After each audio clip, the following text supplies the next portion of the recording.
big yom. Rosh Chodesh hu lo rach hashchola shel Chodesh Chadash. Rosh Chodesh is not just the first day of a new month. The kol Rosh Chodesh yesh mashmoes. Every Rosh Chodesh has got a very important significance. Mashmoes klaliyos, and we'll see mashmoes proteus. That's to say, a general implication and a general significance, and then we'll see a more specific one.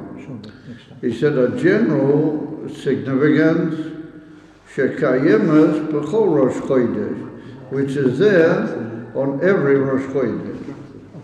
Yevalochem b'chol Chodesh, kodim b'Torah. We say in Kriyas HaTorah, and also we bring it down in Tfilas Musaf, al Oisa HaKorban, on the Korban, which is particular for that Rosh Chodesh, or for every Rosh Chodesh, u'b'roshei chodsheichem, and in your Rosh Chodeshos, Loshen Rabbim, Roshei chodsheichem, Takrivu oilo Hashem, you should offer up a burnt offering to the Eivishter, and that's Loshen Rabbim. That's what they call it plural, Roshei Chodshei, which means that there's something plural about Rosh Chodesh, meaning that every Rosh Chodesh has got a identifiable Inyan in it compared to the other Rosh Chodesh as well. Oh, Shalom Aleichem. Yeah, in other words, there's something uniform to all the Rosh Chodesh, and therefore we can refer to them in the plural. Also, in addition to that, there's also a mashmois miyuchedet, a special implication. We're in the first paragraph. A special implication, ashayeches b'miyuchad lo'isa chodesh. And then there's a very special significance, which is shayach in particular to that particular chodesh. For example, l'shmoi shel chodesh, to the name of the month, or to the chagim sheboi, or to the particular Yom Tovim or festivals, what they occur in the month, and they have a special significance. And since Rosh Chodesh is the beginning of the month, then that must have a connection with those inyanim. But that's a special thing which is there in that month and not in other months. But Roshei Chodsheichem, Rosh Rabbim, well, that's referring to all the Rosh Chodesh together, which means that there's something common in all the Rosh Chodesh. So we've got a general common factor, and then we have a specific inyan, which has got to do with that particular month. So the Rosh Chodesh has to do with both, and it's like a leading point in reference to both these matters. Lahalon Tuzba, further on in the Sikha it will be explained, a little bit further along, we'll talk about the particular and special advantage that there is in Rosh Chodesh Kislev. In other words, what's special in Rosh Chodesh Kislev, being as it is the Rosh Chodesh of Kislev, Daka.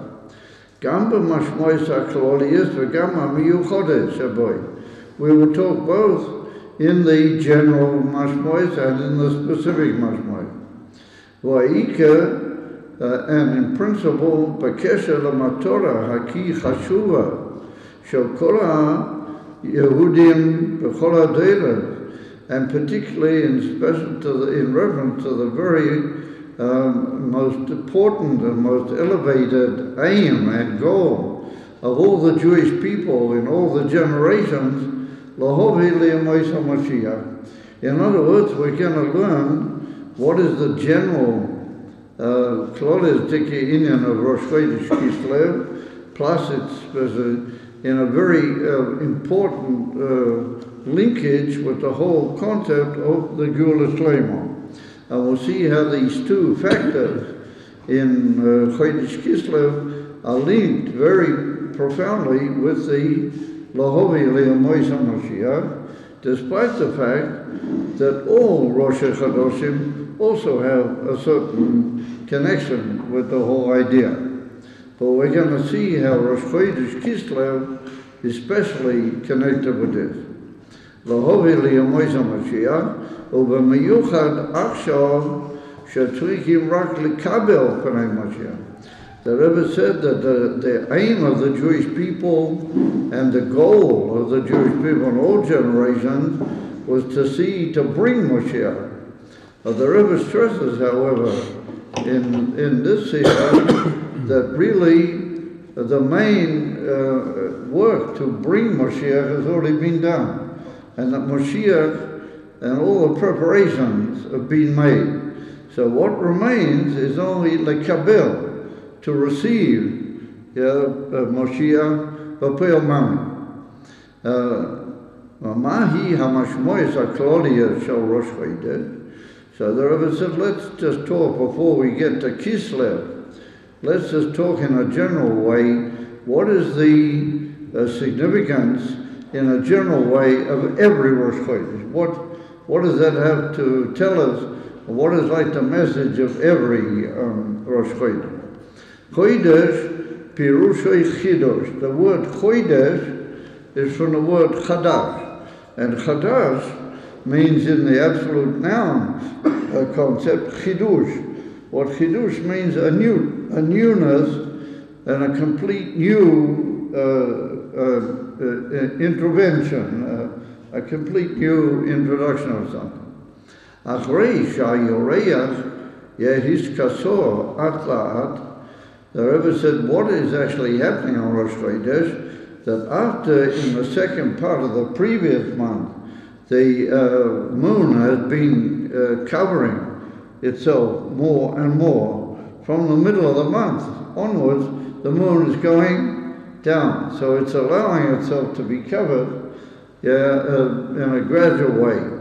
Until it completely, a very short moment before Rosh Chodesh, the moon goes into an absolute darkness. It loses its light altogether. And then it's born from the new. Hoiloda Chadosha. Onam Oz Hurak Begoidol Shel Nakuda. And then it just begins with a very minute Nakuda. Over that Nakuda is a Leda Michadash. Avu Kishem Shed Leda Sa'odam, for example. So what the Rebbe is going to say now is that we find in this concept of the Nakuda, which is the beginning of a new month, which is Rosh Chodesh, we find like two contrasting ideas. On the one hand, it's just an infinitesimal dot. It's just a beginning in the most minimal and minute form. However, that minute nakuda is a tremendously powerful and inexpressibly great inyan, because hidden in that nakuda is all the greatness that's going to be.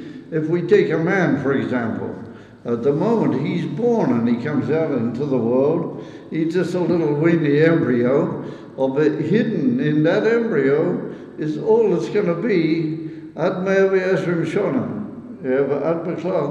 Everything is hidden there. So the Rebbe said, that that's a tremendously great inyan, that so much should be hidden in so little. And that represents a complete new beginning. It's a later. So that implies that any complete and absolute beginning, according to Torah, has in itself an unbelievable greatness, and that's the concept of chidush. Ishchadshus means that. It means a new appearance in a minimality, but really with a tremendously intense massivity. So therefore, says the Rebbe, that's what happens, that it's only in the bigness of a nakuda. Aval kisheim, just like Shaleidas Ha'odam, for example, take him in. Koilelas b'teicha kol masha Ha'odam yigdal. Achachach, everything that meant will grow later is hidden in his embryo. Yeah, ki kol masha hu yaseh, magia me'etzem ha'oda shehu noile. Everything he's going to do in his life couldn't happen if he weren't born. If he didn't come at one moment into the world, he's not going to be able to do anything. So he came into the world, and that etzem, chidush, or that newness and oneness of him in one infinitesimal point, that includes, and that gives a power to everything that he's going to do later on, and makes it possible. He said, Kakam ha-nakuda ha-kur, also the nakuda of the moon, koileles es kol mashi yikre, la yereach ha-chacha. Everything that's going to happen to the moon in the coming month is hidden in that one little dot. V'lo Chaim, hu nikra roish chodesh, and therefore it's not called the beginning of the month. It's not just the beginning of the month, but it's the head of the month. And what is the head? The head by a mensch is your head is koidel, and all of your activities and all of your functions and your senses and your capacities are all hidden in the brain. And if God forbid anything should happen to the brain, then the mensch is not able to reveal his powers, chas v'shonim, v'chas v'chalila. Therefore, this infinitesimal dot is like the rosh, it's like the head, because it's got and it includes in itself all of the inyonim, which are going to be able to express themselves. Or the newness of the month, which comes into being at that second, ukamay harosh, that is like the head, because it's koilo b'toikoi, it's a chayesh or koragu, it has in itself the life force of the whole body. So that intense appearance of the moon has got in itself the whole development of the moon and the whole life force that's going to be with the moon. Over here, says the Rebbe, that's a pretty powerful way of looking at the idea of Rosh Chodesh. It's not just the beginning of a month. The Rebbe is not going to say a tremendous thing. That so how does all this happen? It all happens due to Yidden. Since Yidden are the basis of the whole creation, like Rashi tells us at the beginning, that the whole creation was because of them. Everything that's in the creation, some way has to relate to Yidden and go through the whole inner neshamas as well. So that the neshamas, through their avodah, they must reflect some way this whole inyan of what happens on Rosh Chodesh, Dahainu, that there must be some infinitesimal nakuda inside a yid, which is, as it were, going to blossom forth into everything that he represents. And in that respect, he's like Rosh Chodesh. And therefore, the Rebbe makes a deal. When we spoke before about the generality of the month, we said Roshei Chodshei Chem. It could have been written in the Torah Roshei Chodashim, but it's written Roshei Chodshei Chem. Mashma that all those Rosh Chodesh, they all come from you. The Tzok, you as a Yid, you bring them about and cause them, and you as it were reflect them, and in you they become personified. So he said, what's it got to do with us? So the Rebbe said, Am Yisrael, Gam kein mechadesh es avidosei. He said, every day, a Yid is mechadesh his avodah. He starts all over from the new, and for sure in Rosh Chodesh, he also begins from the new. And therefore, it's very interesting that when we make the blessing on on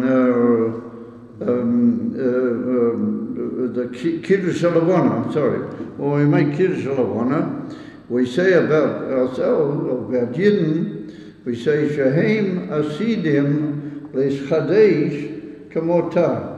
They are in the future going to be renewed like she is, referring to the Gula Shlema, but to the moon. And when the moon comes, when Moshiach comes, the moon is going to rejoin the sun and be as big as the sun again, and he said, Yidden are going to be renewed like the moon, and so that renewal, that's there in every month. It's just that when Moshiach will come, it's going to be in a massive, everlasting way for all history. And I was once by the Rebbe. It was very interesting thing. I was once by the Rebbe, and it was the end of Chodesh Tishrei, and it was coming to Rosh Chodesh Cheshvan. And I had to leave either the next morning or the late afternoon of that day, or the early evening, and I wanted somehow or another to, farewell from the Rebbe, but there's no way you can do it, So all of a sudden I got the idea it was Rosh Chodesh, and there was always, at that time of the year when people are going back, there's always a little group used to wait in what they call Gan Eden Atachton, in the area where you go in to the left, just before the Rebbe's office. That's called Gan Eden Atachton. And people used to wait there so that when the Rebbe came out from Mincha, he would look at them and he would probably give them a blink. He would understand, what are they doing standing here? That they're probably traveling. So the Rebbe would give a brother. So I decided I didn't sort of too much like this idea of standing like, okay, Rebbe, can you see me? You're going to give me. I didn't quite sort of go. But I thought, nonetheless, I'll stand there, and then later in the evening, if I before I leave, I'll have another opportunity. Hashem will present me with some other opportunity. But anyway, I walked and I sort of stood aside, watching what would happen with these people that were standing there. They're all standing there, And the Rebbe came out after Mincha. It was Rosh Chodesh. It was Rosh Chodesh Cheshvan. And all of a sudden the Rebbe looked at them and he said, Fort Gesundheit, he said, you should all travel, and it should be a good Chodesh, should be a good month. And then the Rebbe said, Befrat, that we say in Berachos Kiddush Halavana, Shehem Asidim Leschadesh Kamoisa, that the Jewish people are going to be renewed when Moshiach comes like the moon. The Rebbe said that lesson, which he brings here in the Sikha. And he touches it. That's what he said to the people.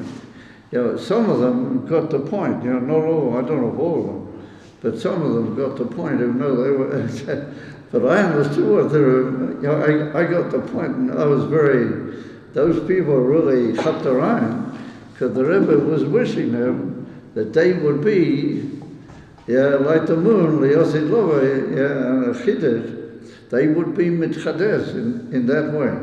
So the point of the Sikha is that every day, and especially every month, a Yid is mitchadesh bovon kazeh. He gets new, and he's reborn, and therefore in the morning, he's going to talk about it later. When you wake up, and you first wake up from sleep, you're like a new creature. You've come from like a void, You're a new creature altogether. That's a chidush. And in that chidush is hidden all that's going to be the whole day.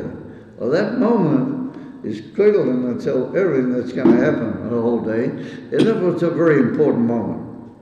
And that's what every day in a general way, but I get to the whole development of the day and history in general, Yidden are like a chiddush, they're like a beginning. And because of them, And that's why it happens in the world. Because it's like that by Yidden. That's the way it comes out in the world. It's a very profound inyan. So he said, וגם הוא עצמו מתחדש בכל ראש חודש. בראש חודש מתגלה בכל יהודי דרגה גבוהה מאוד בנשמתו. On every Rosh Chodesh, there reveals itself in every Yid a very, very high level in his neshama called Yechida. Yechida shebenefesh. V'darga zu poelas bo yishchatchet. And that causes a newness in a Yid, every Rosh Chodesh, at least yishchatchet shall be HaMashiach. What's it going to do with Bias HaMashiach? Because it's well known in the Sefer Moyer Einayim. The Rebbe brings it many, many times. In the Sefer Moyer Einayim from the Rebbe Nochum Chernobyl, in Parshas Pinchas, he writes over there that every Yid has inside him a nitzot of Melech HaMashiach. And that Mashiach is like the Neshama Claudius, and he's, as it were, divided into myriads of small netzutes, but they don't affect him. They sort of radiate from him into all the neshamas, and each and every one of us has got a nakuda hidden inside him of Melech HaMashiach. Yeah. And that's the Yechida shebenefesh. That's the Yechida shebenefesh. And so what the Rebbe says is like this. I just have to explain it because it's a little bit sort of complicated. What the Rebbe means is like this. Since it's written, like we say, Roshei Chodshei Chem, as much as there's something in this general picture of Rosh Chodesh that we're developing, which is shy to Yidden. So we can say that in two ways. We can sort of see that connection with Yidden in two ways. One way is that through their avoider, they caused that to happen. That's what I just said just now. Or there's another possibility, that we can say that Rosh Chodesh, in a way, is really theirs. Roshei Chodshei Chem, it's yours, it belongs to you. Now why? Because every Yid, as in Rosh Chodesh, he has a certain elevation and intensification of what he really represents personally on Rosh Chodesh, which elevates him and makes him ready for the ultimate realization of the whole creation, which is Moshiach. And therefore, that's the gilui of this Nakuda Atzmiyas that we're talking about the whole time, and that's the Nakuda of Moshiach in Cain, and that's the inyan of Yechida shebenefesh. So every Rosh Chodesh, a Yid is in a massive that he's got a gilui of this Yechida, well, that is the nitzot of Moshiach that's in every Jew. And he said, therefore, every Yid undergoes a renewal on Rosh Chodesh in a way which is comparable and brings him to the renewal which will be at the time Moshiach. V'zui mashmoyos hakloliyos shall call Rosh Chodesh. And this happens on every Rosh Chodesh. That's there every time it's Rosh Chodesh. Then every Yid goes up into a level where there's mitgaleh, which is his, and he becomes like a ruling force in the whole Bria, in his own self. And that's the nitzot of Moshiach, which is hidden in him. Of a man that this idea of birth in the form of a nakuda is now getting different aspects to it. Not just that it's a very intense thing that includes in itself all that will develop, but it's a very intense inyan in itself. When I get to the actual neshama of a Yid, that he is being oile and all of his inyonim are being nikla in this nakuda atzmiyas of Mashiach inside every Jew. And that's Roshei Chodshei Chem. And that's why it's connected with Moshiach. Haim Hasidim, L'Shchadesh Kamoiso, they're going to be like Moshiach, because they have in themselves, that comes out on Rosh Chodesh. So that's every Rosh Chodesh for everybody. So he says, what, however, is the union of Rosh Chodesh Kislev? We're dealing with Rosh Chodesh Kislev. What's so miyuchad about Rosh Chodesh Kislev? So he said, Arayan HaKlali, this union of the generality that there is in Rosh Chodesh, Boli de bitui b'mashmois haprotius shel Rosh Chodesh Kislev. He said that the remarkability of Kislev is that these two ideas of the generality and the specific mashmois sort of meet together, and they link together in one unity in the month of Kislev. Not in any other month, but in the month of Kislev. And so how does that work? We're going to see that normally speaking, when you're reborn, or you're reborn, but you're born, then you're a nakuda, and that nakuda opens up. But it takes time to open up. So he said, what happens with Rosh Chodesh Kislev is that the nakuda and the growth all occur at one moment.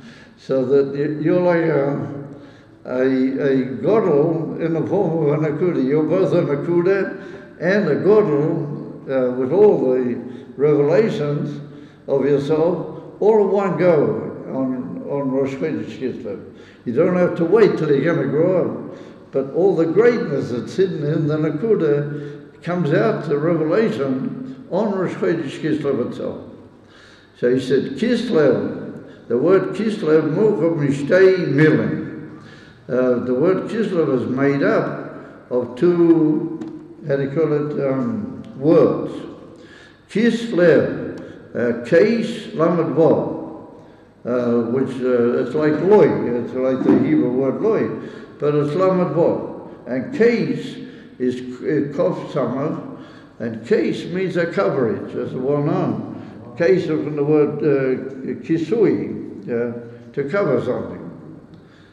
So he says, what's the idea of covering and the lamed vav? So he says, case kof samat masamal es a kisui shelayore. Like we were talking that in the second part of the previous month, the moon has gone all the time into Kisui, and then it reaches a point where it's completely gone into darkness. Well, that's the covering part of it. Veloi misamel es agiloi. Lamed Vov indicates the union of revelation. Shemagia miyad achar. In the case of Kislev, that occurs immediately afterwards. He said, why? Because the union for Lamed Vav is 6 times 6. And according to Chassidus and the Zohar Kodesh, we all have 6 midot. If we don't count Malchus, then we have 6 midot.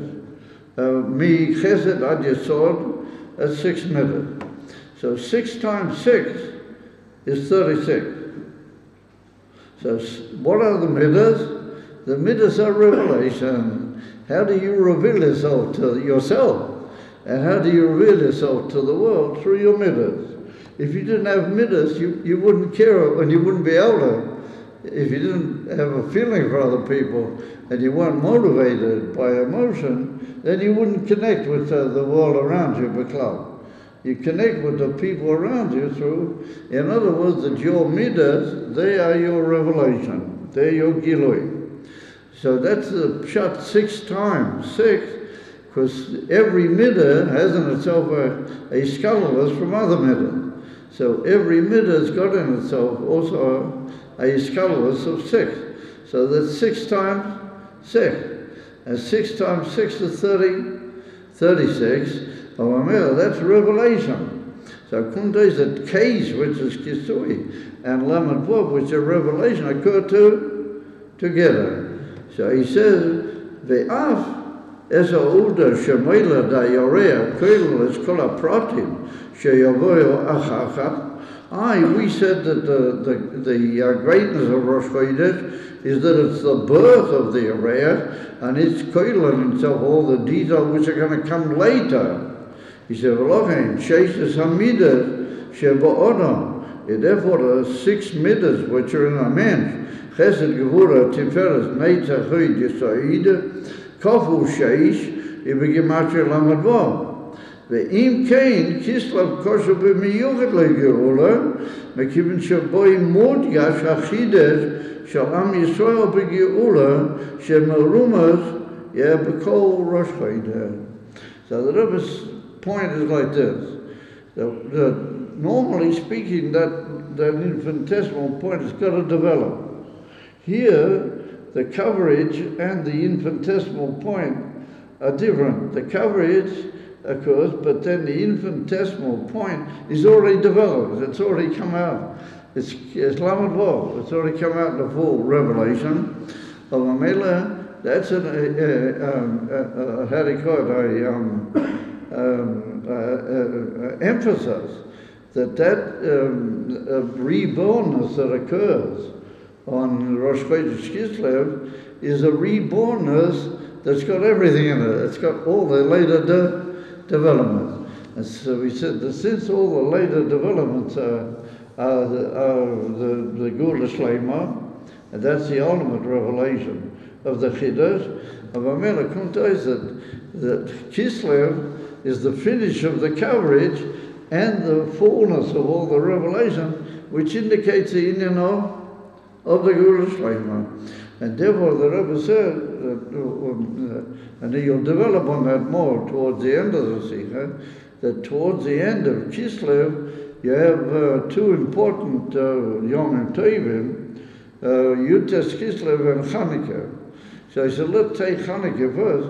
Chanukah is connected with Shemen, and Shemen is Pnimius HaTorah, and that's the Indian of Pnimius V'Yechida, Shel HaTorah Atzmoi, and the Chashmonaim had the Indian for Mesiras Nefesh, and they gave their Yechida Sheva Nefesh, and they created a situation of Geula, and that's the Indian from Chanukah.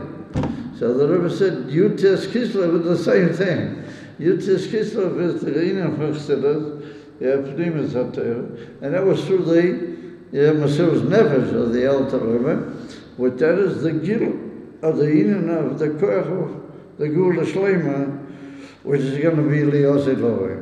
So he said, in Kislev, it's all there right at the beginning, right at the very moment of the beginning. You've got it all there. And there it's Kislev, it's Kais, Lamed Vav, all of them together. And therefore, he said, Gama Chagim Shal Chodesh Kislev, Chanukah kosher in Beis Hamikdash. Chanukah is connected with the whole Indian of the Beis Hamikdash. V'ima Mizpah Shmoina, Mizpah Shel HaGeula, it's connected with the number 8, what is sworn on, and considers that 8 is higher than 7, and that 8 indicates the Koach HaMakiv, and the Oyer Ein Soif, which will be Mishkal with the Geula. And that's the mile of Shmoina compared to 8 compared to 7. That you go from 7 up to 8. For example, by Shavuos, we count 7 weeks, and then we go up into Shavuos, the beginning of the 8th week. So once you hit 8, then you hit Ein Sof. As 7 is a great number, but it's limited to a Seder. 8 is a ticket higher than Seder altogether.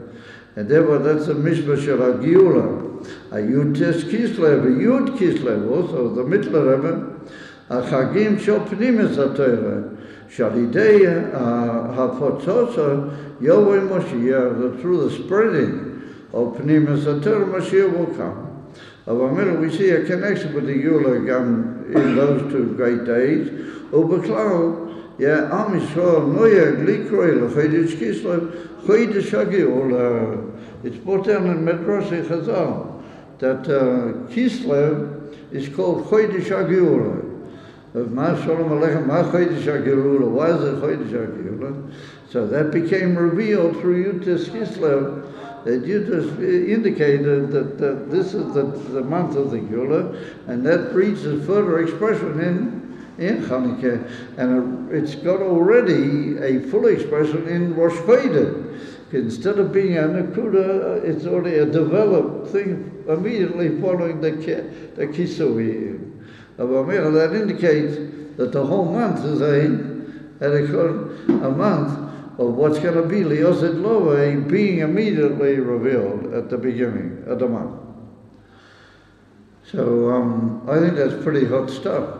And now we understand, we begin to get some appreciation of what happened on Rosh Chodesh Kislev with the Rebbe, why it happened on Rosh Chodesh Kislev. Because this is the time of the realization of the Geula, immediately the beginning of coming out into what is normally a Nakuda, and here it came out into full expression. Well, that's the Rebbe, that he came from being closed from the vision of all the Hasidim, and Rosh Chodesh Kislev, he came out into Revelation, as well known. Those that tell the story tell it very vividly about how the Rebbe appeared at the door of 770, making his way out for the first time, after nobody had seen him for a whole long time. Yeah. Avamela says the Rebbe, Avadayan loy muvan. Oh, so now the Rebbe is going to ask a very amazing question, and we're definitely going to get on to an equally amazing answer. And he says, Avadayan loy muvan. It's not understandable. Madua daki moiled ha-v'labona kosher le-giula. Why is it that after the birth of the moon, which except for Kislev is in a state of a Nakuda Bilvad, it's a very intense Nakuda. If it's only a Nakuda, why is that the Siman and the Chodesh or the Geula Dafki begins that way? Wouldn't it have been better to wait till the middle of Chodesh Kislev, and then say that's when the moon is in its fullest, and then say that's the Ike indication of the Koach HaGeula. That would have made more sense to the what you might call the simple reader. Yeah, he said, Madu Meiled of a Koshel Amorel, Loisman, Shayareya Hubishlemusay. Chokmeinu zal imrim sheshleimusam shel b'nei Yisrael b'zman Shlomo HaMelech. At the time that Shlomo HaMelech was Melech, the perfection of the Jewish people, it's brought down in the Zohar Kodesh that the kingship of Shlomo was like the Levana in the middle of the month. Like on the 15th of the month when the moon is, that's what Shlomo HaMelech was like. And it's brought down in the Rambam that Moshiach will have to be not only descended from David, but he'll also be descended from Shlomo. That Shlomo is also one of the Ika figures in the whole Geula. The Rambam writes it in about 3 different places. That Moshiach will be descendant from David Shlomo. Because Shlomo represents the moon in its fullness. That he called the Medrash calls it discus, the discus, that he called the disc of the moon is full on Tesvav Dakim. And therefore, Shlomo HaMelech was 15 generations after Avraham Avinu. So he said, Kishem Shayareyach just like the moon reaches its full expression after 15 days,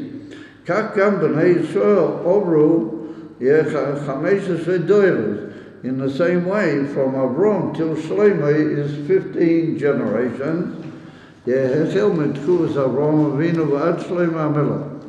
What that means is that the Beis Hamikdash in the Zman of Shlomo HaMelech, that was, the perfection, like the moon at its fullness.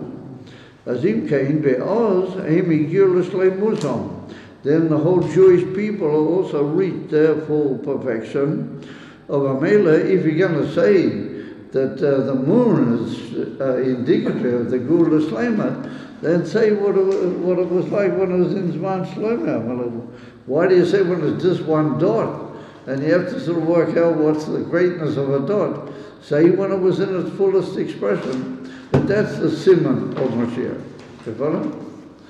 So he says, ועוז הם הגיעו לשלם זו, ובהשחשב בעובדה שבזמן הגאולה יהיה מצבם של עם ישראל עוד יותר משלם.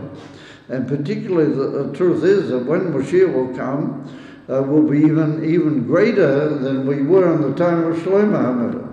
That the matzav, clearly, of Jewish people will be greater even than the time of Shlomo.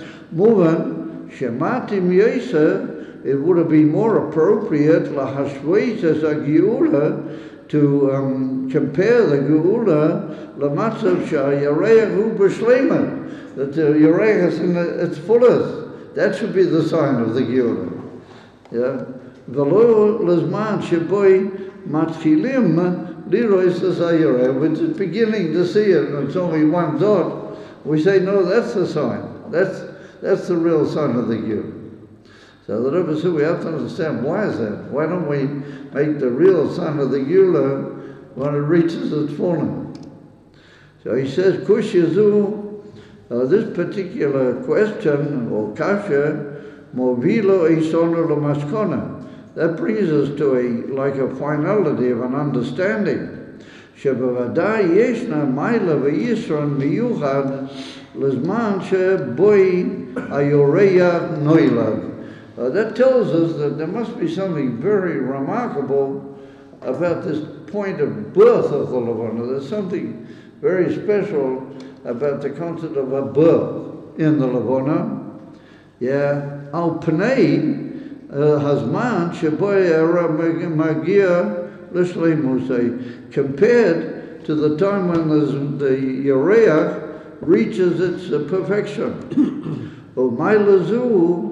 And this maila of a birth, tizgala gam b'bnei Yisrael b'gula hashlema, and that will reveal itself in and through Yidden at the time of the gula shlema. V'lochim medame es ha-geula davke l'zman leidas ha-yareach. Therefore we compare the whole gula be'ika to the birth point of the yareach, not to when it's at its greatness after the 15th, or at the time of the 15th. So it means that there's something about this nakuda, this infinitesimal nakuda, but that's how they call it, a blow-up, that belittles everything, and it makes even the shlemas of Tesvav Deros, Avraham Avinu, secondary. This infinitesimal birth, there's something about the greatness of a birth. You follow? So we need to sort of think, put on our thinking caps, how could this nakuda, albeit containing tremendous powers of development, but how could this nakuda be so great that it's even greater than the full expression at the moment? So I want to tell you a little story which was brought down in Derech Mitzvah Sercha, in Mitzvah's Shoresh Mitzvah Satfila, in Derech Mitzvah. And I remember this very vividly, because we once had a quill, myself and Zalman Landa, we once had a quill, like sitters in Bnei Brak, in the middle of Rehov Rashi. And we got some Polish Chassidim and others that used to come, and quite a number of them, it grew, and they used to learn something similar like down south. But if I may say so, it was a bit more, sort of sensational. So we had, there came to that koilo, there came a dayan from Vishnitz, and he was like the deputy Rav of the whole of the chicken business, apart from the Rebbe. He was like the Rebbe, and then there was the Rav that did all of it. Then his assistant, he was called the Dayan. He used to pass him all the day to day. He used to he came to hear Shoresh Mitzvah Satfila. And he would sit with all the guys on the same form. He didn't make a whole thing out of himself, and he would listen. And this Indian, which I'm about to tell, he was really taken. I was brought down in a tshuva from one of the great Rishonim called the Rivosh. I was brought down in a responsa from him that how are you supposed to reach the Eibishter in your prayers? You're supposed to pray to the Eibishter and not to his spirit. You have to pray directly to Hashem. And yet the great Mekubalim, they had to do with spirits, that they were into the whole midas and spirit. How does that fit in? So the Tzemach Tzedek gives a whole big beer, very big ariras, a beer, that they knew how to be mamshik, they ain't soft in a way that he would be mitzamtim himself into that particular spirit, and then that would give over a lot of hashpah. What is called symptom in Elam Hatzilah is hashpah ad b'lidai bayah. And then he brings down after the whole thing, the Tzemach Tzedek says that there was one of the great Rishonim, Reb Shimshon Milunville was his name, and he was a great Makubal. He was very much into Kabbalah. So they once asked him, how does he daven? what's his what you might call patent? What's his thing for davening? He says, whenever I'm going to daven, he said, I learn before and whatever I learn. He said, then I put it, as it were, all aside. And he said, Ani mispalel ledas zeh hatinok. He said, I daven, and I try to make my mentality like that of a small child. But a tinok means somebody that hasn't yet begun growing. The word tinok could mean he's just been born. He's also called a tinok. And he tries to make himself, and that's the way he does it. So everybody's eyes jump out and stuff. What does he want, this guy? So the point is that if you want to reach mamish, the very essence of Hashem, you got to be like a dot. You got to be like a nakuda. Because a tinoik is our nakuda. We compared him to a nakuda before. He's like a nakuda, and later he's come to develop, but the nakuda is the point. Yeah. So what is the greatness of that tinoik compared to a great person like the Rabbeinu Shimshon? The Rebbe said he was a very big Gadol b'Yisrael, and that was his way of davening.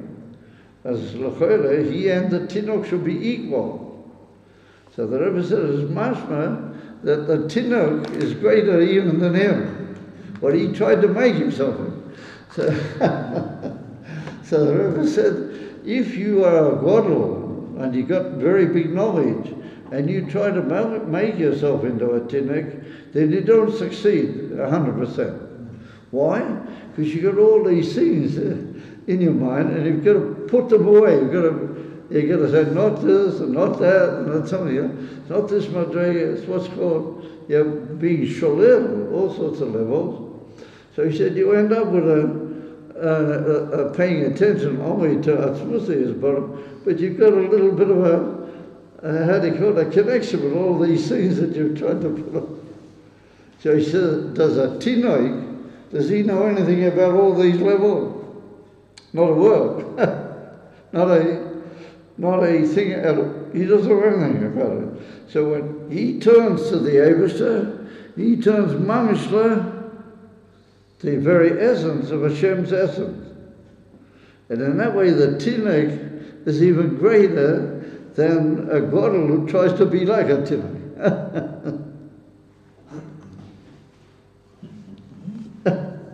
So everybody got the point of Amina. That's why this Rabbeinu Shimshon, he tried, but he only tried. He tried to be like a Tinoik, and he had a certain success, but he couldn't be the same as a Tinoik.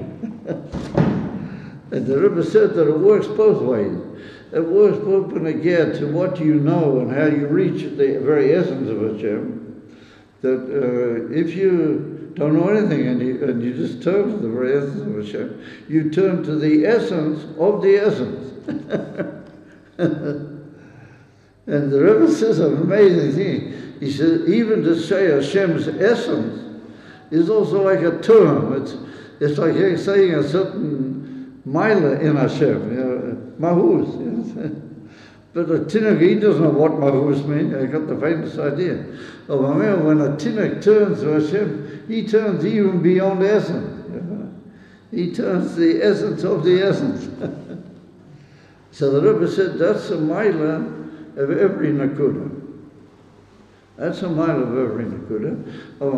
It affects and has to do with the person. If you're turning absolutely to Hashem, that means who is connecting with Hashem, the very essence of the person, right? But if you've got all these things in the middle, then you make it, but you only make it sort of, 90%. But you don't really make it. So the Rebbe says an amazing thing. He said, there's no doubt about it that this Rabbeinu Shimshon, he was holding by Yechida Shebenevet. That's for sure. But he said, so Yechida is only a name. Chamisha Shemois, the Medrash says there are 5 names for the Neshama. One of them is Yechida. So a name is doesn't indicate the very essence. It's a name, you know. So that means that your neshama is really higher than Yechida. So he said, this Rabbeinu, he for sure reached Yechida. Over the Tinoich, he reaches, and that involves him and brings him closer to Hashem more than Yechida Sheba, more than Yechida Sheba Never. So everybody's remaining very calm. You understand? Yep. That is absolutely. And then the Rebbe puts in another line, and he says, when a tinoi davens to the Eibishter, that is even higher than chelek elakam mimal. The Alter Rebbe says in Perek Beis that every neshama is a portion of Hashem, chelek elakam mimal. He said the tinoi, when he prays, he's even higher than that. It's the very, very essence of him, even higher than Chelek Elakam, reaching the very essence there.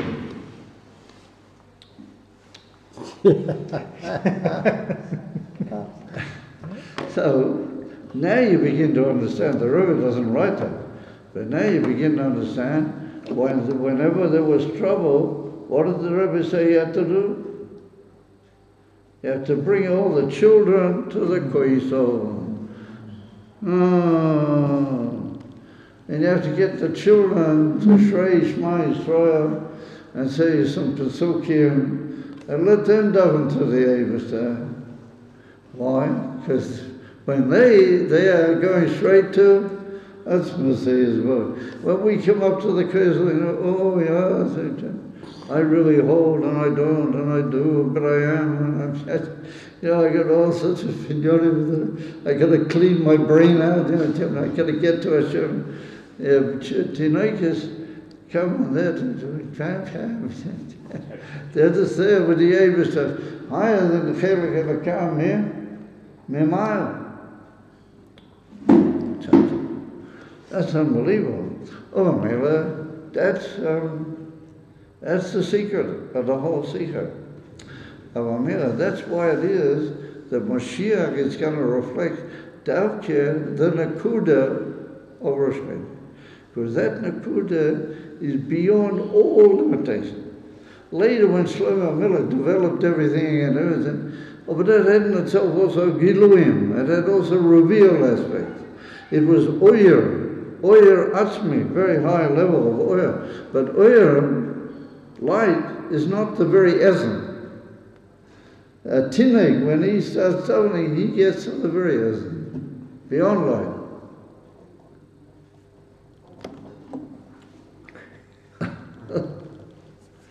So you guys wanted it, so you got it. So the question now is, what does that mean in the life of everyday person. Just an ordinary,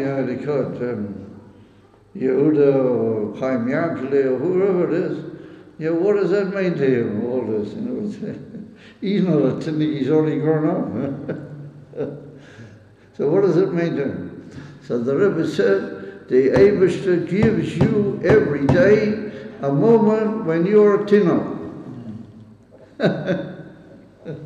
Every day you are a tinok and you go up.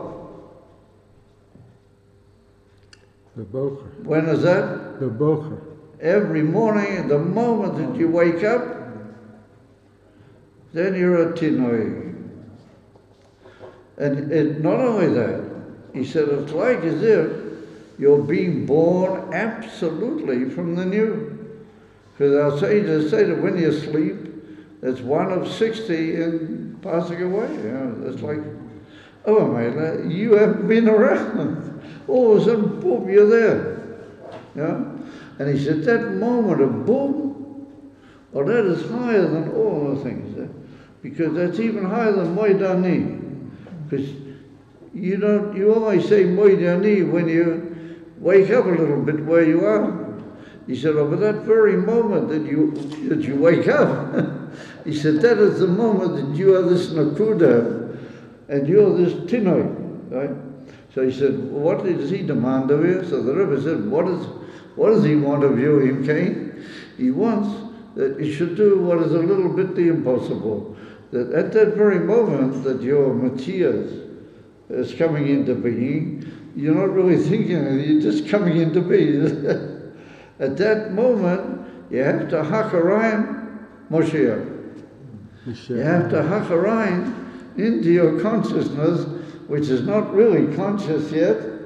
You have to hakarayim the avira shel Moshiach, the atmosphere, and the avira of Moshiach. In other words, you have to feel Moshiach. You have to sense the air and the atmosphere of Moshiach. Now what do you say to that man?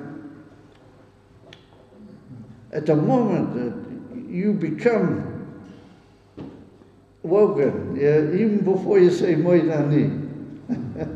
Moidani is a very high madrig, but it's already a level.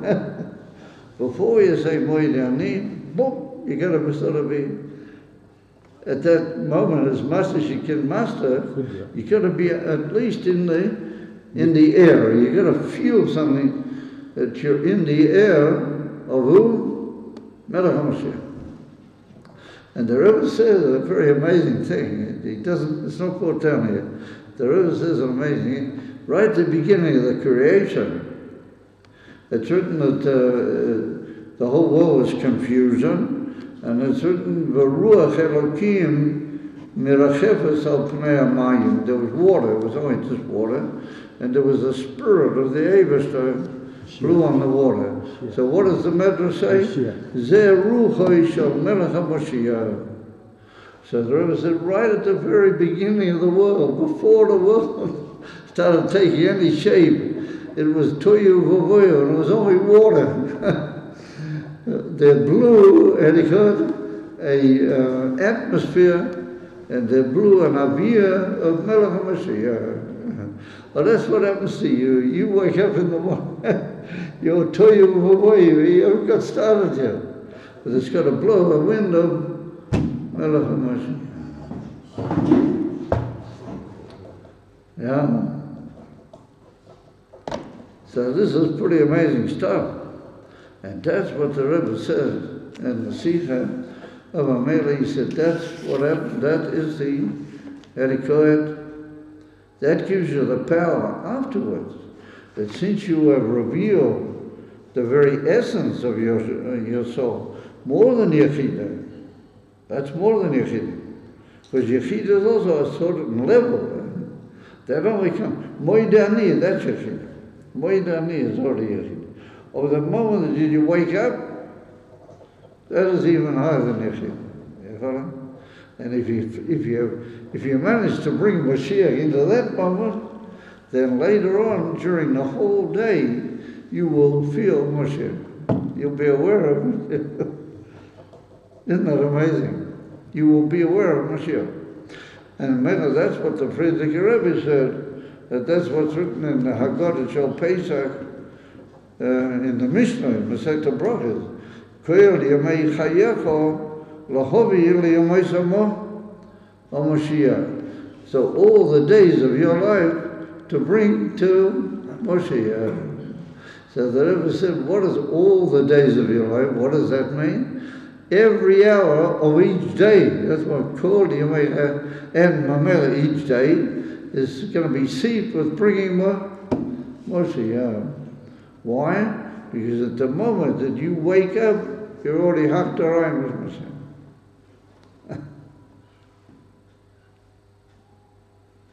We could get an alarm that says, Mashiach. It all depends where you are hacked, you know what I mean? It all depends where you are. If you're in the Avira, that's where you go. You're an infinitesimal point, but you're very powerful.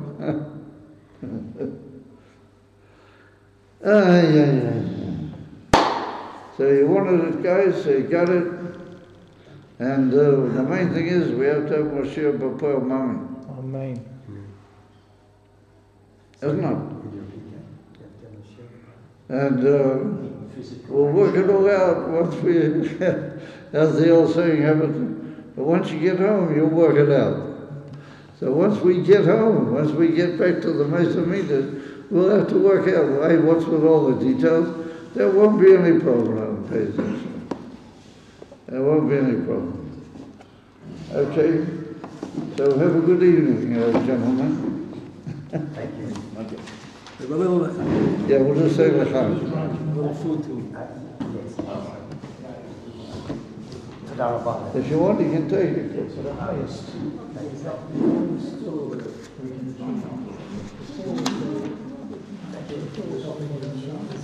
So,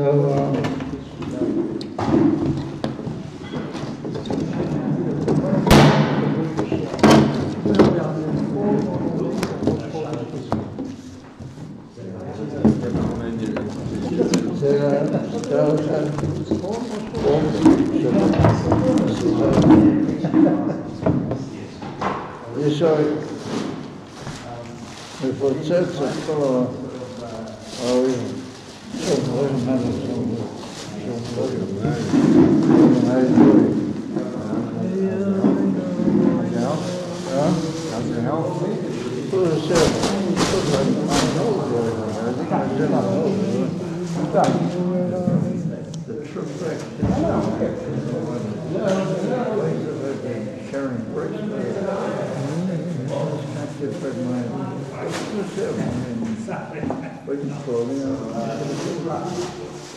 I've got a break and I got my perfect break.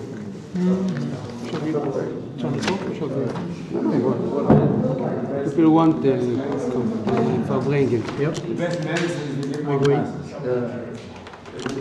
There's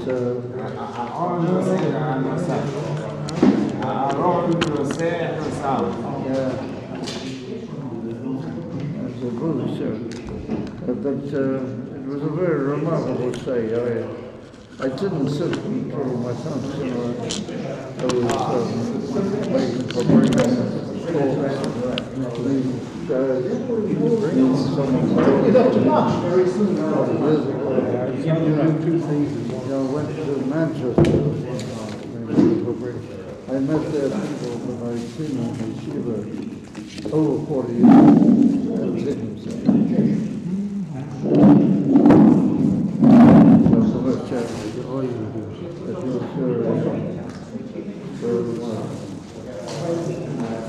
Ruach HaMashiach was before the one creation.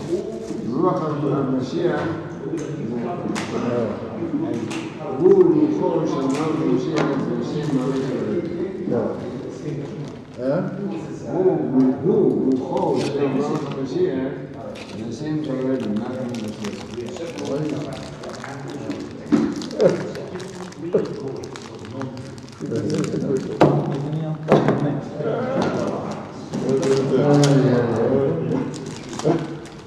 you see it, if you just look look a little bit beyond what happens on the Balabatis every day front, and just hear the news a little bit different. And you listen to people who read it, you see, man, the word is just to comfort the whole world.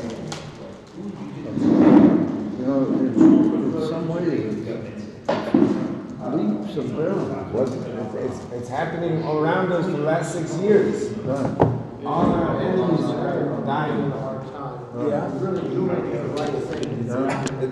It's mind-boggling.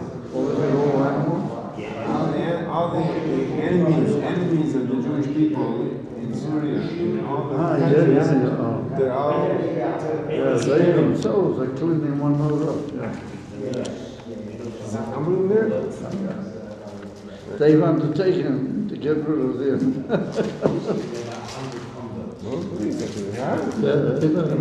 It's like Kriyas Yamsuf. Yeah. In the middle of Kriyas Yamsuf, there were children that came along and said, look, take a look, there's a miracle. Nobody talks about it.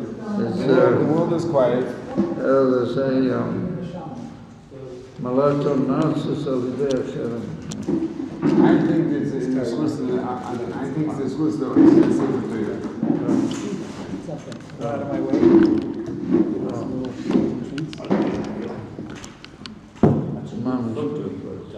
Which one? Oh, you saw that? Oh, good. Somebody saw that. Mamishka. The last 2 years of the last calendar is those issues like we've seen on the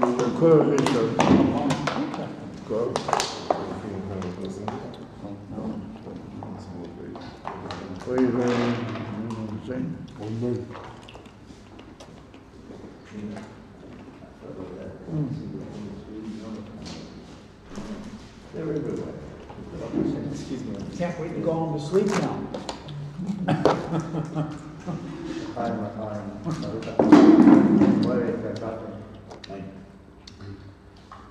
Going home to wake up. Yeah, right, there you go. Can't wait to go home and wake up. It's like something stingy, you know. Well, the Rebbe's got another sequel in Nun Aleph, right? For the peanuts. But this is another one. Right. That was Rosh Chodesh. It was also about Rosh Chodesh. So there was two. And there he said, very similar. He said, even before Moedani, he had to say something about Moshe. And then he said that's the Etzem HaChayut. He called the Etzem HaChayut. Not the Chay Be'etzem, but Etzem HaChayut. So this sequel does not say. But this is another one. Same year.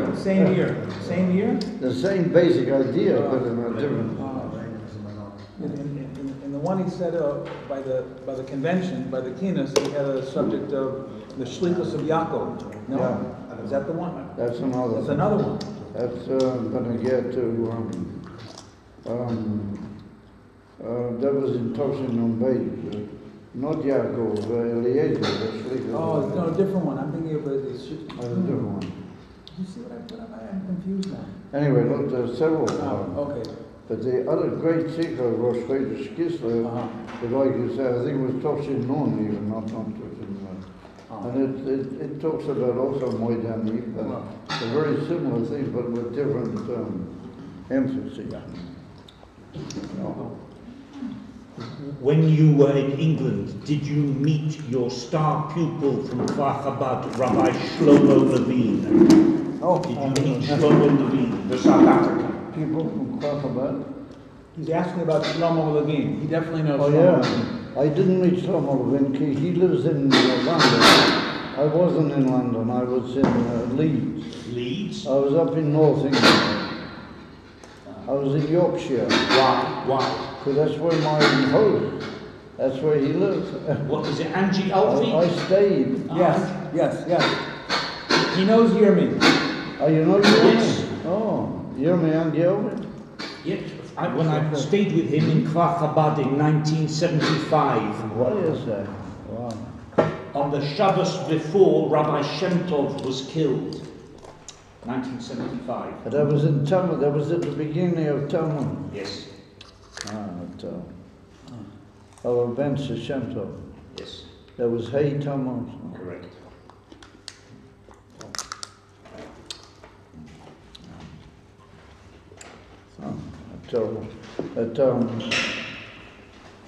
Shlomo Levin is also a very old student of mine, but he lives in London. Yes. He was born in South Africa. Shlomo Levin is a South African. Yeah. So I was in London for a few minutes. On my way down, I came down from Leeds because I got a plane in London. I didn't fly directly. I flew only to London. You flew? And from London, I went up to Leeds.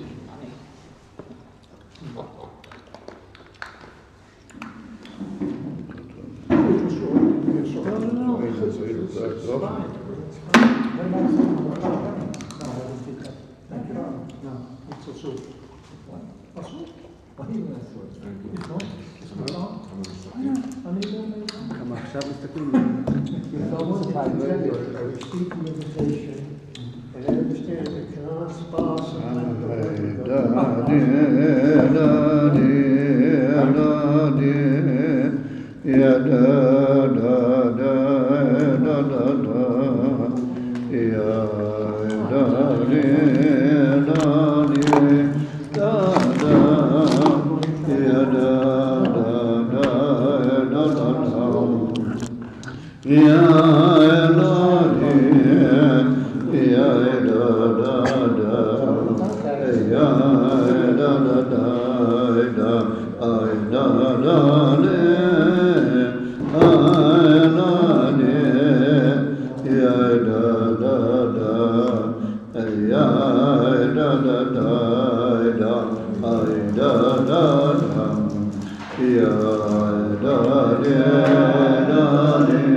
Introduce an idea. I was just talking with Mendel that you have to see how the Rebbe is continuing all the time and increasingly so to affect the world and to bring it closer to Mashiach. You have to be able to go beyond what's called the normal news and so forth, but that's calculated very carefully by international politics to cool everything down, make everything sound very balabati. But really, very, very amazing divine things are happening, but quickly and swiftly. I have my oldest son that he just plays with this pedal, and he's got 1,670 people who every day they come into his and they look for something from the Rebbe. And he's just, I don't know how he does it, but he dreams up all these amazing makoiras, and he's got all this amazing material from the Rebbe's stories and this and that, and up-to-date statements, what the Rebbe said about this matter and that matter. I just know how he gets hold of it all and where he gets it from. And so you have people who come in and they comment.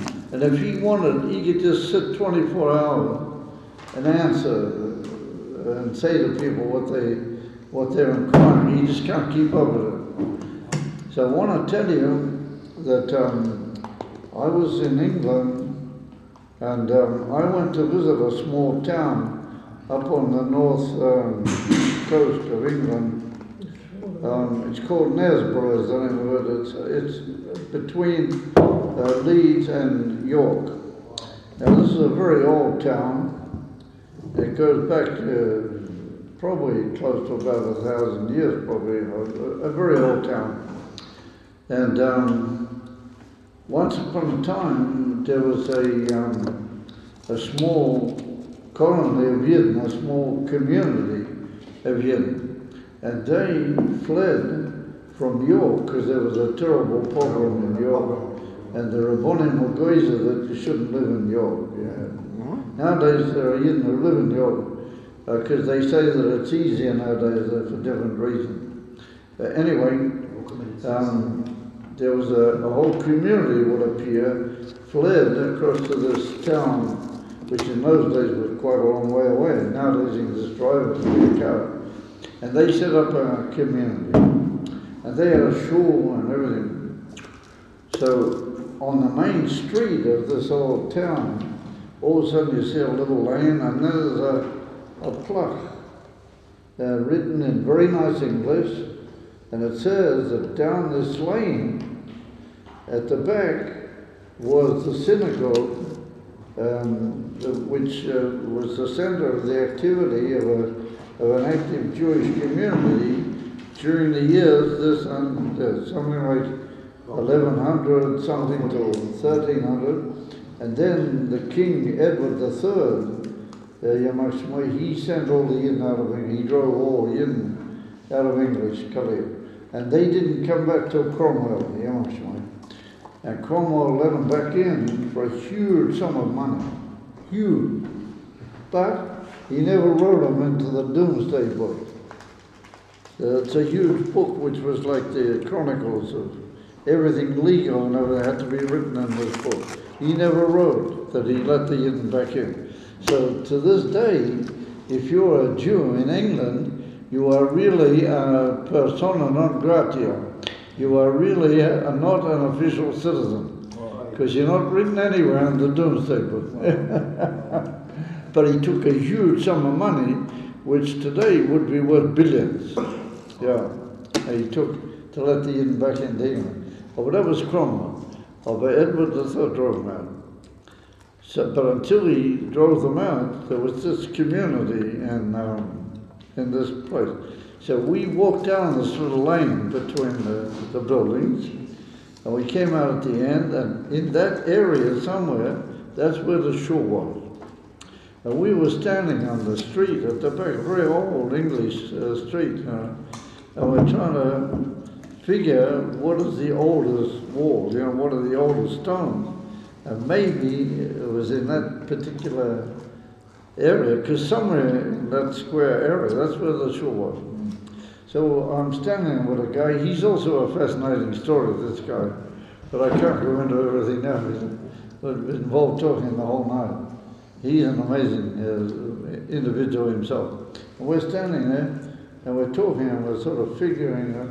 All of a sudden, a woman goes past with her children. A 60, a non-Jewish woman, absolutely, walks past. She said, "Oh, excuse me, gentlemen, are you trying to work out where the synagogue was?" And we said, yes. So she said, "Well, according to most opinions, it was here, and it was there, and it was here." And she said, "Isn't this amazing, isn't it? Very fascinating." And then she said that once every month, I never knew this, but that's what she claimed, that once every month there comes a group of Jews, a group of Yidden, and they stand exactly where we were standing. And they say like a prayer and a Kaddish. She said she didn't say Kaddish, but she said they say some prayer. And that's like a remembrance of the synagogue and the community. So I'm reflecting to myself, here we are standing in an old English village, you know. I'm just out in the middle of nowhere. And we're looking for a shore, that may interest us, but what does it interest us? And here's this Goyish woman, and she's giving us a whole beer, but to get to the shore, you follow? So she said, and not only that, she said, this whole area around here is a very old area, and this was the old. Nesbra in the time of the king, this is where the old. And she said, if you go up here, there's a hotel, and there's a big plaque on the hotel, and it says that the foundations of the hotel are from the year 1200 latest. Could be there even earlier. The foundations at the bottom of the hotel are from the year 1200. So anyway, we're walking, and we decided we'd like to go and see. There's ruins of a castle in a whole sort of area over there, and we'd like to go and just take a quick look at that, because there's a whole portion of the castle that's still standing. So we thought it was interesting. And from there, there's a beautiful view, mind-boggling view over the countryside, absolutely. So we decided we'd go there. So we're walking along, all of a sudden, there's this guy and his wife and a couple of other people, and they come up to us and they say, are you looking for, maybe historical sites in Nazareth? We said, yes, we are. So he said, you want to get to this and this place, then you have to go down here and you have to turn here and you have to go in. And, Beseva upon him Yochis, a key, and we never even asked them. We didn't ask them how to find this place. So we were mind-boggled by the trouble they took to show us. And he walked with us part of the way and he showed us it. So what does all that indicate? Well, that indicates that the world is not what it used to be. It's not what it used to be. People nowadays are drawn to Yidden. They, in some way, if they can, they want to contribute. You know what I mean? It's an amazing thing. This woman, she walked by, she had nothing to do with it. She could just walk past her every time. She gave us this whole lecture. It took about at least 10 minutes to give us this whole explanation about how these Jews come and they say this prayer. Oh, amazing. And then these other guys, they could have just ignored us. We would have found our way. There's notices and everything. Eventually you find your way. They do. So what I want to tell you is that the Rebbe has changed the world. The world is not what it used to be. The Rebbe has had an effect that the people, no matter who they are, even the Ummah Sa'ilom, want something, and they want to identify, except for the Mishugorim. I'm not talking about Mishugorim. I'm talking about what you might call so-called normal people, yeah? If there is any such thing, are looking for something better, and when they see it from a Yid, they identify through him with something higher and better. And you can see it all over.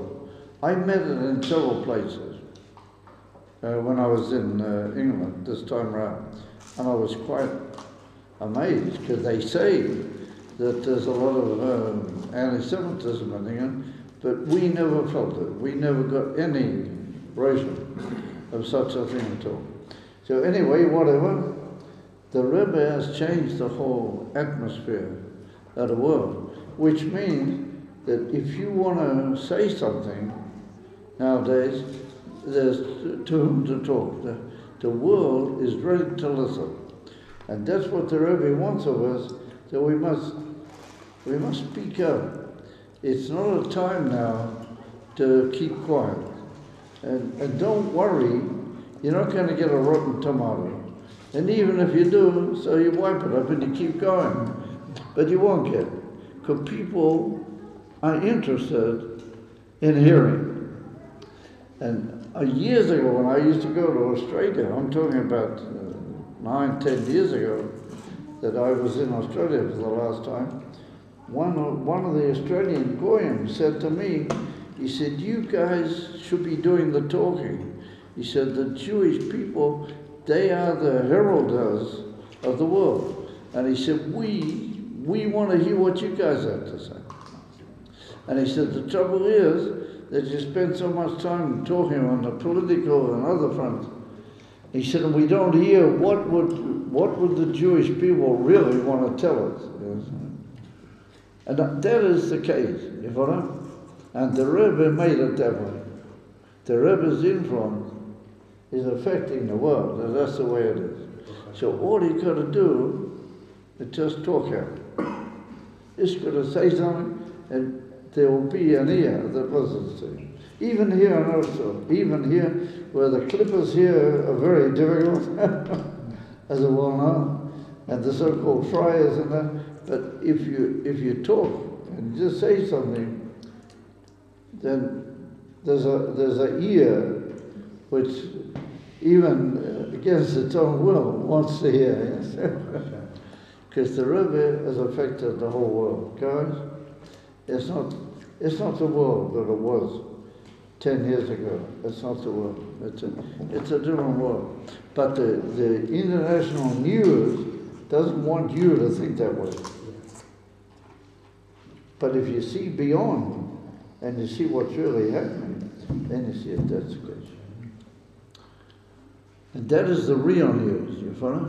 That is the real news. And that's very important for us, that we got to know that we can and must be torch carriers. We got to be what the Rebbe Rashab called a lanterna, a guy that lights the. In the old days, they used to go around a man. He would light the street lights at night time, and he would light the gas in it. He would open the tap, let the gas go up, and then he would light it. And he was called a lanterna in Yiddish. So there was once came a chassid, and he said to the Rebbe Rashab, "What is a chassid? You know, how does the Rebbe define a chassid?" So the Rebbe Rashab said, a chassid is a lanterna. A chassid is this guy. So this guy said to the Rebbe, what if he's in a desert? What does he do then? So the Rebbe said he has to find a pole, and he has to find a line on top of the pole, and he's got to be a lanterna in the desert. Oh, that's what the Rebbe Rashab said. And then he said, what do you do if you're in the middle of the sea?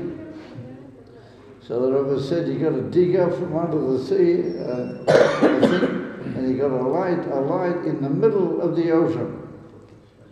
You got to be a lanterna in the middle of the ocean. That's what they. So the chassid said to the Rebbe Rashab, he said, so that's the whole meaning of a chassid, is to light lights.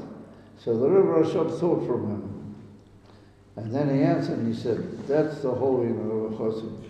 Yeah, is to be a lanterna. So. And my son on his place with 1,600 people coming every day to the thing. He's got this story about the lanterna. Mendel? Is a mela. We have to know that we got to just light up a light. So you might think, well, I'm not good at talking. You don't have to talk. Just do something nice. Just be an example, you know? And people look at you. You'd be amazed how you are the object of observation. You know what I mean? People are looking at you more than what you think.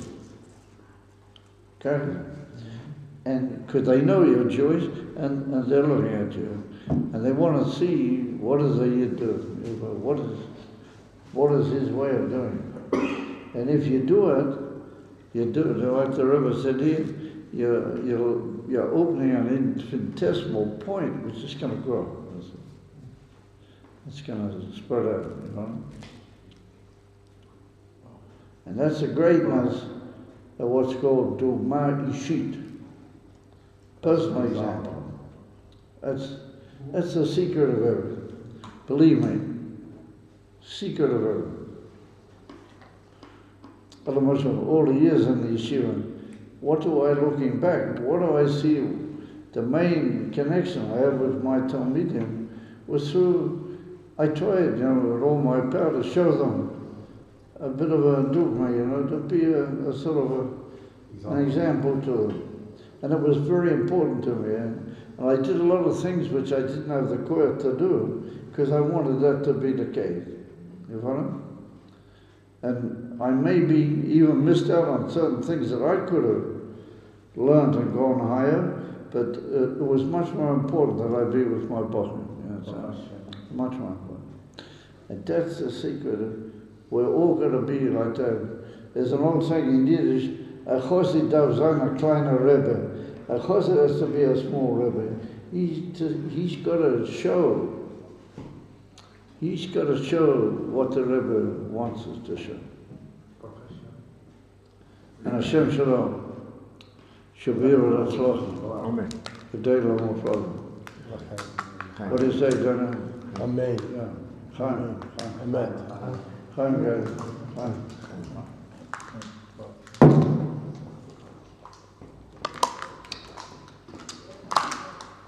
There's no doubt about it that the world is in the process of being conquered. It doesn't, in the so-called news, it doesn't look that way, but that's what's happening. Yeah. Good. Okay, Benji, I think we're gradually getting moving. When I came here tonight, believe me, I didn't know how I was going to do this. For some reason, I'm very tired. I'm feeling okay, but I'm just weary. I don't know why. But I came, and so here I am. And this message of Rosh Chodesh was also reflected in the Rebbe. I was there when it happened, when the Rebbe had the heart attack. And you could see from the very moment that it happened that the Rebbe saw in it only a way of heightening his whole example to the world. Developing from that nakuda that he was momentarily reduced to into a huge development.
Good.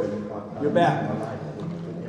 Do you have in your home Likutei Sichos 31, Parshas Mishpatim? Ger Tosha. Yeah, the subject of the Ger Tosha. Do you have this? You see, a Ger Tosha is a person who has taken on himself not to eat treif and the veilers, Yes. and to keep certain of the mitzvahs, the 7 mitzvahs, plus also not to eat dvarim asurim, but he didn't actually become a yid. Right. He's not actually he's called a ger. Have you read this sikha by the Rebbe? Okay, I'm not familiar. I'll have to look that up. Please look it up. I need to know your opinion of this unique sikha. Thank you. Be'ez Hashem. Be'ez Hashem. Oh, I